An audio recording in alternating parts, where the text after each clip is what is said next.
speak on the telephone because I'm deaf and I am unable to speak to about 70% of the population because the frequency is too high and they speak too quickly.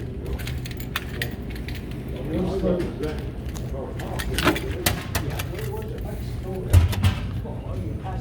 I spoke to two people today, one man and one woman.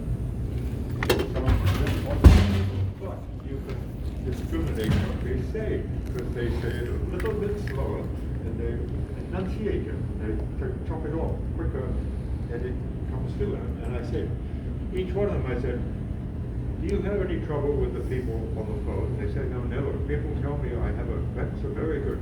They said, yeah, you've got an exceptionally good voice.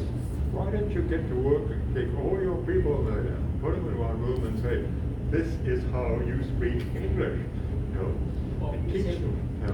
And he said, it's not a bad idea. No, you speak slowly, okay. It's not hard, but I find if it's somebody that's easygoing, I say, could you play a game with me? Can you please speak a little bit slower? Slower. And try and leave just a little bit of gap between the words. And they say, yes, I can do that. Yes, that. I said, yeah, now I can understand you.